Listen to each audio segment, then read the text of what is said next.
Hi friends, இன்றைக்கி நம்ம Bhagyalakshmi சீரியலோட promo தான் பார்க்க போகிறோம். ஹாஸ்பிட்டலுக்கு வேகமாக வந்துட்டு எல்லாருக்கிட்டையும் சகட்டு மணிக்கு பிரச்சனை பண்ணுறாங்க. பாக்கியாவுடைய மாமியார் வந்து அவங்கள விடவே ஈஸ்வரியம்மா வந்து ராதிகாவை நீ பார்க்கவே கூடாது, என் பையனை நீ பார்க்கவே கூடாது, என் பையனை பார்த்து நீ கொன்ன வரைக்கும் போதும், என் பையனை இன்னும் ஒரு தாட்டி நீ பார்த்து நீ மறுபடியும் கொல்லணும்னு முடிவு பண்ணிட்டியா அப்படின்னு சொல்லிட்டு பயங்கரமாக திட்டுறாங்க. ஆனால் நம்ம ராதிகா வந்து இல்லை, என் புருஷனை நான் பார்த்துட்டு தான் போவேன், என் புருஷனை விட்டு நான் எப்படி போக முடியும், அதான் ஓம் புருஷனா அப்படின்னு சொல்லிட்டு பயங்கரமாகவே ஈஸ்வரி அம்மா திட்டிகிட்டே இருக்கிறாங்க. உன்னால தாண்டி என் பிள்ளைக்கு இவ்வளோ பிரச்சனை, உன்னால தாண்டி ஏன்டி ஏன் அவன் பெற்ற பிள்ளைய போய் பார்க்கக்கூடாதுன்னு சொல்கிறேன், நீ யார்ரி அப்படின்னு சொல்லிட்டு பயங்கரமாக திட்டுறாங்க. நம்ம ராதிகா வந்து அப்படியே குறுகி நிற்கிறாங்க. என்னடா சொல்கிறது அப்படி சொல்லிட்டு, எங்கள் வீட்டில் 1000 பிரச்சனை இருக்கும், அதை கேட்க நீங்கள் யாருங்க, நான் கேட்க நீ யாரா அப்படின்னு சொல்லிட்டு சொப்புன்னு அரைஞ்சிடறாங்க ராதிகாவை.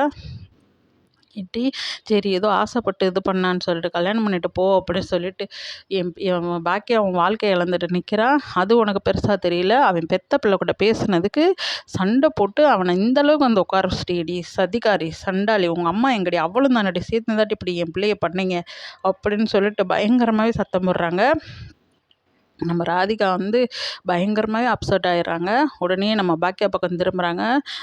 அப்படியே அப்புறம் மாதிரியே இருந்துட்டு எல்லாத்தையும் சாதிச்சிட்டிங்கல்ல, என் புருஷனை உங்கள் கை பக்கம் கொண்டு வரணும் அப்படின்னு சொல்லி நினப்பில் தானே இப்படியெல்லாம் பண்ணீங்க, நினச்ச மாதிரியே நீங்கள் கொண்டு வந்துட்டீங்கல்ல, இதுக்கு தான் நம்ம பாக்கியா திட்டம் போட்டீங்க, இவ்வளோ சதி பண்ணது, இந்த டிவி பேட்டி அது இதுன்னு ஆர்ப்பாட்டம் பண்ணது எல்லாமே இதுக்கு தானே பாக்கியா அப்படின்னு சொல்லி அப்படியே பாக்கியா பக்கம் திருப்புறாங்க. அதுக்கு ஈஸ்வரம்மா பயங்கரமாக திட்டுறாங்க. அவனை தூண்டி விட்டு இந்தளவுக்கு வேலை செய்ய வச்சது எல்லாமே நீ தாண்டி, உன்னால தாண்டி எங்கள் வீட்டில் இவ்வளோ பிரச்சனை, நீ எந்த நேரத்தில் எங்கள் வீட்டில் காலடி எடுத்து வச்சியோ அந்த நேரத்தில் இருந்து எங்கள் வீட்டில் ஒரே பிரச்சனை பிரச்சனை பிரச்சனை ஒரே பிரச்சனை, என் புருஷனை காவு வாங்கினேன், இன்றைக்கி என் பிள்ளையை காவு வாங்குறக்காண்டி இப்படி சதி பண்ணி வச்சிருக்காடி சதிகாரி, ஒழுக்கமாக வெளியே போயிரு, இல்லை என்ன நடக்கும்னு எனக்கு தெரியாது அப்படின்னு சொல்லிட்டு பயங்கரமாக ஈஸ்வரியம்மா பயங்கரமாக திட்டுறாங்க. ஆனால் நம்ம பாக்கியா வந்து அமைதியாக இருக்கிறாங்க. இங்கே பாருங்கள் ராதிகா, நீங்கள் என்ன இதுன்னு தெரியாமல் என்கிட்ட இப்போ கோவப்படாதீங்க அப்படின்னு சொல்லிட்டு, ஏன் புருஷனுக்கு நீங்கள் பொண்டாட்டின்னு சொல்லி கையெழுத்து போட நீங்கள் யாருங்க அப்படின்னு சொல்லிட்டு அப்படின்னு பாக்கியா மேலேயே தான் கோவப்படுறாங்க.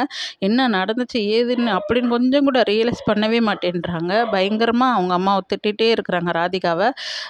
அவங்க பாக்கியாவை ஒரு கட்டத்தில் பொறுமை இழந்துட்டாங்க நம்ம பாக்கியா.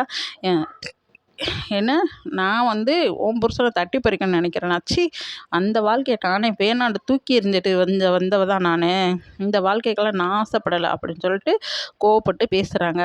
இதெல்லாம் கேட்டு ரொம்ப அசிங்கப்பட்டு அவமானப்பட்டு நம்ம ஹாஸ்பிட்டல்லேருந்து ராதிகா வந்து வெளியேறிடுறாங்க.